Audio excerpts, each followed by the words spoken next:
Palakollu rural దాంపేటలోని Kanumuri Raghurama Krishnam Raju MP నిధులు 10 లక్షలతో నిర్మించిన ఎస్సీ కమ్యూనిటీ హాల్ భవనంను మాజీ ఎంపీ చెంగోడి హరిరామజోగయ్య, మాజీ ఎమ్మెల్సీ అంగర రామ్మోహన్లతో కలిసి రాష్ట్ర జలవనరుల శాఖ మంత్రి డాక్టర్ నిమ్మల రామానాయుడు ప్రారంభించారు. ఈ సందర్భంగా ఏర్పాటు చేసిన ఉచిత వైద్య శిబిరాన్ని సందర్శించారు. ఆయన ఆశయం ఏదైతే ఉందో దాన్ని స్ఫూర్తిగా తీసుకుని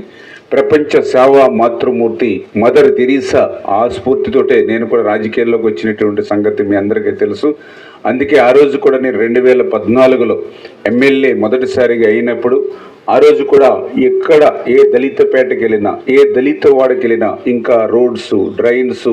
లేకపోతే ఇటువంటి కమ్యూనిటీ హాల్స్, రేషన్ కార్డులు, పెన్షన్లు ఇట్లా లేక చాలా ఇబ్బందులు పడుతున్న పరిస్థితిని నేను కూడా క్లియర్గా చూడడం జరిగింది. ఆఖరికి 100కి 100% దళితులు ఉన్నటువంటి చందపర్రు, బల్లిపాడు గరువు, ఆరిపేట ఇటువంటి గ్రామాలు 100కి 100%. అయినా కూడా గ్రామాలు ఇంత వెనకబడి ఉండటం కూడా నాకు చాలా ఆశ్చర్యం. ఎందుకంటే ఈ దేశానికి స్వతంత్రం వచ్చి 70 సంవత్సరాలు దాటుతున్నా కూడా మరి ప్రతి రాజకీయ నాయకుడు, ప్రతి రాజకీయ పార్టీ వేదిక మీద మైక్ పట్టుకుని దళితుల్ని ఉద్ధరిస్తాం, సంక్షేమానికి అభివృద్ధికి కట్టుబడి పనిచేస్తామని ఉపన్యాసాలు ఇస్తూ ఉన్నారు. కానీ ఆచరణలో సాధ్యం కావడం లేదనే విషయాన్ని ఆ రోజు కూడా గుర్తుపెట్టుకుని అవకాశం ఉన్నంత వరకు మళ్ళీ ఆ దళిత వాళ్ళని, దళిత గ్రామాలని, దళిత వారిని అభివృద్ధి చేస్తూ, దానికి ఉదాహరణే మన పాలకొల్లు టౌను. పాలకొల్లు పట్టణంలో ఆ రోజు 45 కోట్ల రూపాయలు ఓన్లీ దళిత వార్డులకి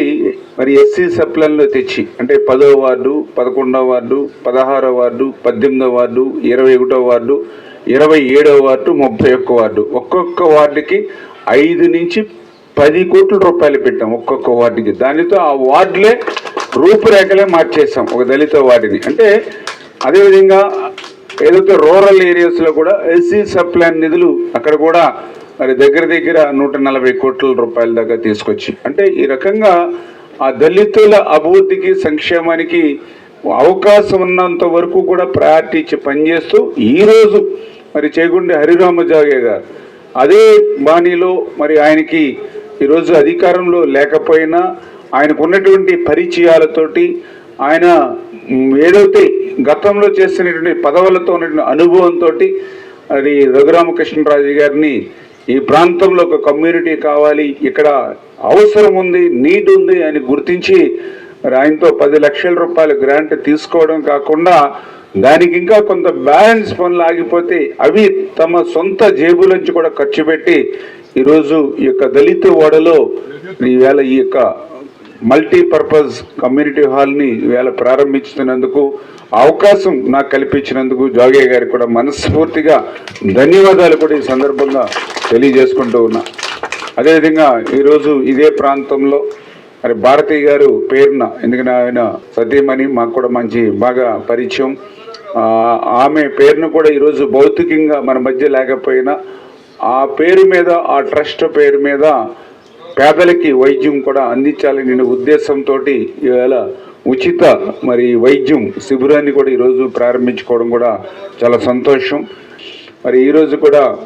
ఆ యొక్క కమ్యూనిటీ హాల్కి సంబంధించి ఇంకా ఏదైతే కొద్దిగా బ్యాలెన్స్ పనులు ఏవైతే మరి ఈరోజు చెప్పడం జరిగిందో, అంటే ఏదైతే ఇక్కడ డోర్స్, లేకపోతే ఇంకా ఇతరత్ర ఈ టాయిలెట్స్ కానీ ఇంకా ఇతరితర ఏదైతే సౌకర్యాలు చెప్పడం జరిగిందో మరి అవి కూడా పంచాయతీరాజ్ మరి ఎస్టిమేషన్స్ వేసి అవి కూడా మనం పెట్టి ఆ డిపార్ట్మెంట్ ద్వారా